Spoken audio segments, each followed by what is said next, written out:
안녕하십니까. KBC 8시 뉴스 시작합니다.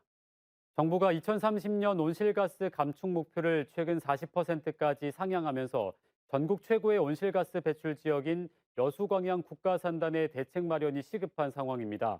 여수광양 국가산단이 탄소 중립을 선도하고 또 국가 경제를 이끄는 핵심 지역으로 거듭나기 위한 논의의 장이 여수에서 열립니다. 박승현 기자가 취재했습니다. 세계 최대 환경 분야 국제행사인 COP33 유치에 여수가 본격적으로 나섰습니다. 환경을 주제로 한 세계박람회를 성공적으로 치른 여수는 지난 8월 경남과 부산으로부터 2028년 COP33 유치의 최적지라는 지원도 이끌어냈습니다. 남해안 남중권의 가장 중심에 서 있고 또 특히 여수 산단에서 발생되고 있는 그런 온실가스를 줄일 수 있는 COP33 유치 후보지 여수에서 탄소 중립 선제적 대응을 위한 KBC 미래 포럼이 열립니다. 정부와 산하견이 머리를 맞대 2050 탄소 중립 목표 달성을 위한 대응 전략을 수립하고 정책화를 유도합니다. 영국의 기후지속 가능 경영 전문가인 니콜라 위어가 기조연설을 맡아 탄소 제로 경제 가속화에 대해 설명합니다. 특히 전남 경제의 80%를 차지하는 여수 광양 국가산단 재창조를 위한 공동 선언문을 채택합니다. 탄소 중립 산업의 글로벌 거점으로 육성하기 위한 탄소 중립 초광역 경제권 전략을 논의해 보겠습니다. 기후변화에 대응하고 산업 경쟁력을 높이기 위한 이번 포럼은 오는 28일 오후 2시 여수 디오션 호텔에서 정서진 KBC 회장과 김진표 국회의장 등 100여 명이 참석한 가운데 2시간 동안 열립니다. KBC 박승현입니다. 양시의회에서 상정이 보류된 2038 하계아시안게임 광주대구 공동유치에 동의안이 다시 논의됩니다.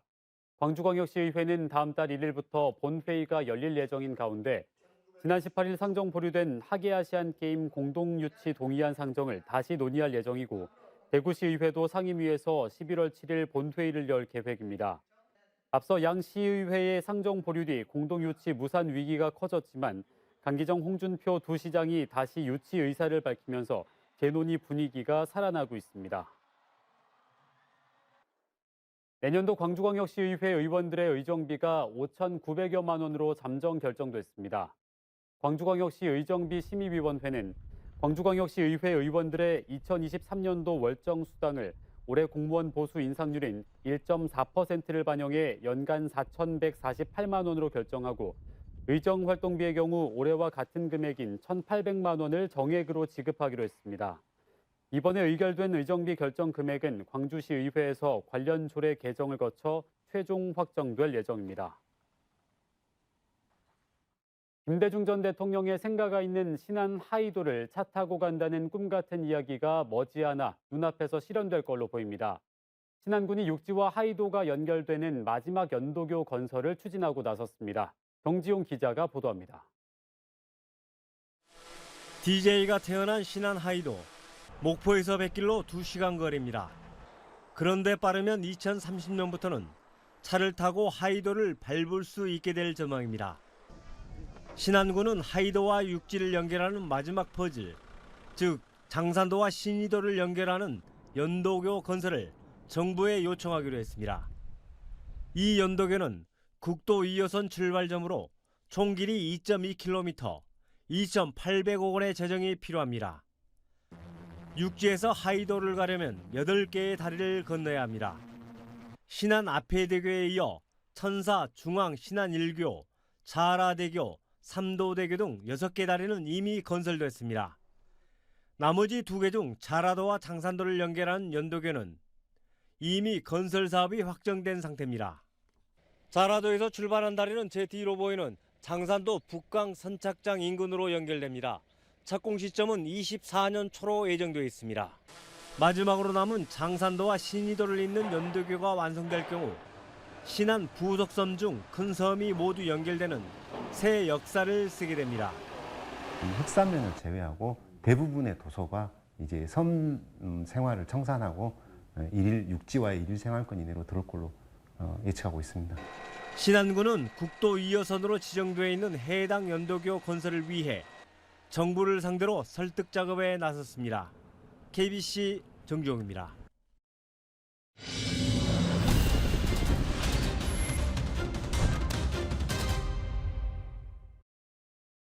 오늘 광주와 전남은 대체로 맑은 가운데 낮 최고 기온이 21도까지 올라 외출하기 좋은 하루가 이어졌습니다. 내일은 아침부터 찬 공기가 내려오면서 아침 최저 기온이 5에서 12도, 낮 최고 기온은 14에서 17도 분포를 보이며 오늘보다 2에서 4도가량 낮아지겠고 바람도 불어 체감상 더욱 춥겠습니다.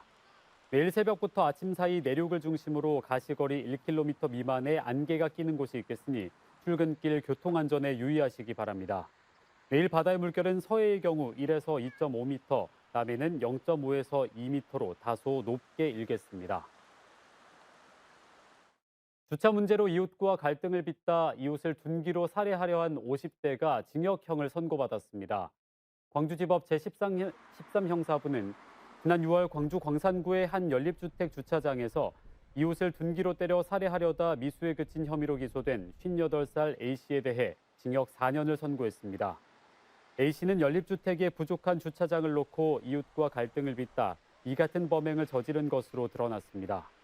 재판부는 피해자가 처벌을 원하는 점, 충동적으로 범행을 저지르고 사건 직후 경찰에 신고한 점 등을 감안했다며 양형 사유를 밝혔습니다. 사무실 직원을 성추행한 혐의로 재판을 받았던 양향자 의원의 전 보좌관이 이번에는 정치자금법 위반 혐의로 벌금형을 선고받았습니다. 광주지법 형사 5단독은 지난 2020년 9월부터 지난해 2월까지 유급 사무원으로 근무한 적이 없는 3명에게 급여 지급 명목으로 2,200여만 원을 송금하는 등 정치자금법 위반 혐의로 기소된 양 의원 전 특별보좌관 A씨에게 벌금 500만 원을 선고했습니다. A씨는 사무실 직원을 성추행한 혐의로 기소돼 지난해 재판에서 징역 1년에 집행유예 2년형을 확정받기도 했습니다. 훈민정음 해례본 상주본을 회수하기 위해 문화재보호법상 은닉죄 적용을 검토해야 한다는 주장이 제기됐습니다. 더불어민주당 이병훈 의원은 국가 소유 문화재인 훈민정음 해례본 상주본을 무단으로 점유해 숨기는 행위는 은닉죄에 해당하는 데다 강제 집행을 방해하고 전시를 불가능하게 한 부분에 손해배상 청구도 할 수 있는 만큼 적극적인 법적 조치가 필요하다고 주장했습니다. 한글 창제의 원리가 자세하게 기록돼 있는 훈민정음 해례본 상주본은 지난 2008년 국내 한 고서적 판매 수집상이 가지고 있다고 공개했지만 국가에 1,000억 원을 달라고 요구하며 소장처를 밝히지 않고 있는 상태입니다. 광주 전남의 초등 돌봄 교실의 수요가 크게 늘고 있지만 시설과 인력이 부족한 걸로 조사됐습니다. 국회 교육위원회 소속 국민의힘 이태규 의원이 공개한 자료에 따르면 올해 1학기 동안 초등학교 돌봄 교실 이용을 신청했지만 자리가 나지 않아 대기한 인원이 광주 652명, 전남 747명 등 모두 1,399명에 달한 것으로 집계됐습니다. 광주와 전남의 초등돌봄 교실 대기 인원 수는 지난 2020년에는 364명, 지난해 795명 등 매년 큰 폭으로 늘어나고 있어 시설과 인력 확보를 위한 노력이 필요하다는 지적이 나오고 있습니다. 제주항공이 여수공항에서 철수하기로 한 가운데 내년도 여수공항 예상 이용객 수가 올해의 60% 수준에 그칠 거라는 전망이 나오고 있습니다. 여수시의회는 제주항공이 오는 30일부터 여수공항 영업을 철수하면서 내년도 여수공항 예상 이용객 수가 60만 명에 그쳐 올해 98만 명의 60% 수준까지 떨어질 거라는 예측이 나왔다고 밝혔습니다. 시의회는 정부의 여수공항 부정기 국제선 취항을 검토해 줄 것을 요청하는 내용을 담은 여수공항 활성화 촉구 건의안을 통과시키는 한편 전라남도의 재정 지원과 한국공항공사의 공항시설 기반 개선을 촉구하고 나섰습니다. 전국 최초로 전 군민에게 100만 원의 재난지원금을 지급했던 영광군이 지역화폐 부정유통 집중 단속에 나섰습니다.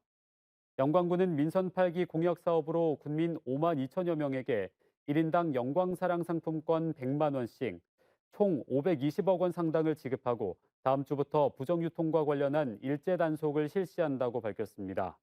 단속 유형은 상품을 팔지 않고 상품권을 받아 환전하는 행위와 실제 금액 이상을 상품권으로 받는 행위 등입니다.